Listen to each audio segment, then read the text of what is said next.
신당은 국민 이익의 실현을 최우선에 두고 국회에서 투쟁하겠습니다. 탈권위주의 시대, 다양성의 시대, 기술 진보의 시대입니다. 이것이 세계적인 추세입니다. 다른 나라들도 다 그렇게 가고 있습니다. 우리도 그에 맞게 정치의 기능과 정치인의 역할을 재정립해야 합니다. 진영 정치는 물론 소명의식 없는 사익 추구 정치 세력들이 더 이상 우리 정치를 좌지우지해서는 안 됩니다. 정치를 통해서 강남 빌딩 사려고 하는 사람이 있다면 정치를 해서는 안 된다고 생각합니다. 이러한 정치 세력은 이번 선거에서 반드시 퇴출시켜야 합니다. 지금 대한민국 정치에서 꼭 필요한 것 한 가지만 들려고 한다면 바로 공공성의 회복입니다.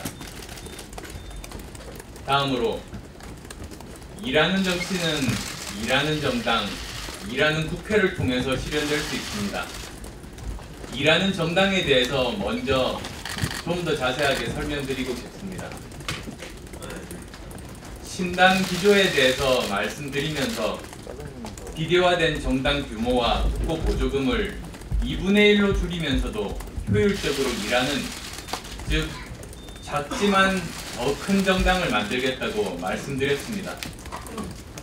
여기서 작다는 것은 의석수가 작다는 것이 아니라 당직자 수가 작다는 것입니다.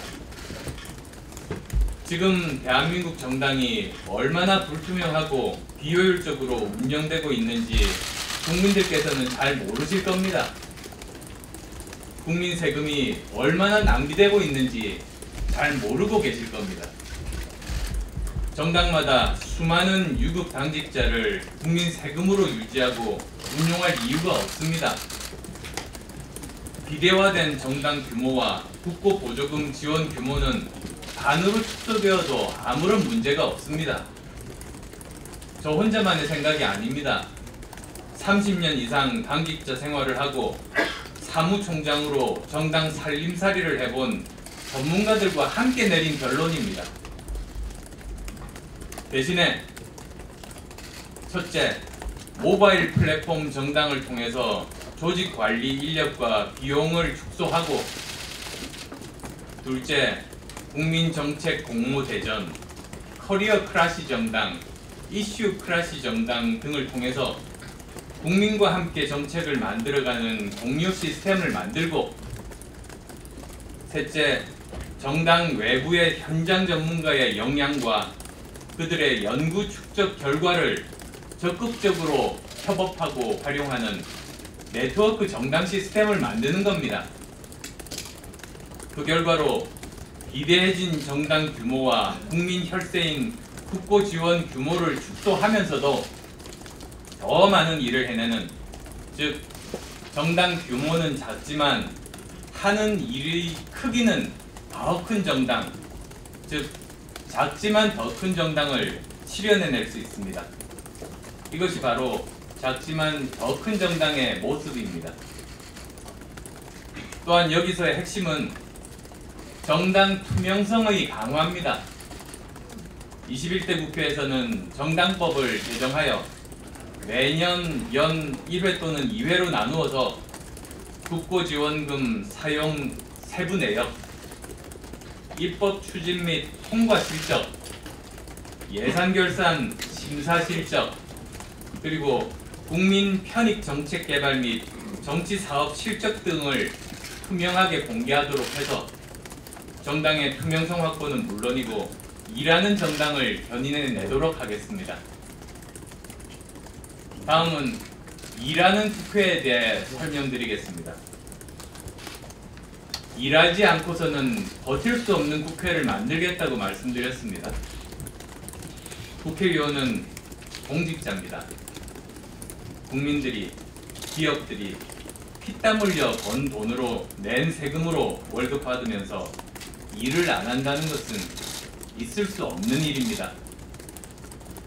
소위 밥값 못한다고 표현되는 국회의원 일 안 한다는 평가는 국회의원 개개인의 인식과 행동에도 원인이 있을 수 있겠지만 무엇보다도 보다 근본적인 문제는 우리 편은 무조건 옳고 상대편은 무조건 틀리다는 구태 진영 정치에 있습니다.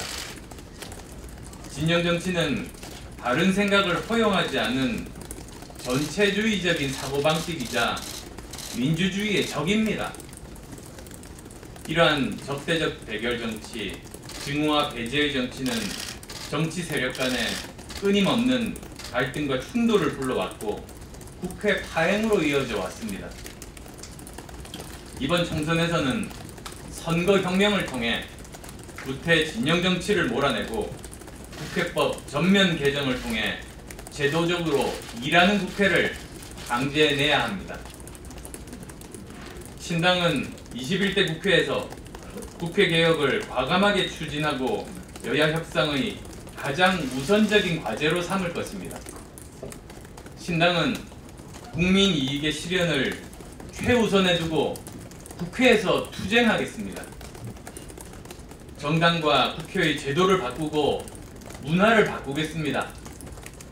그래서 제대로 일하는 정치로 행복한 국민과 공정하고 안전한 사회를 만드는 데 앞장설 것을 약속드립니다.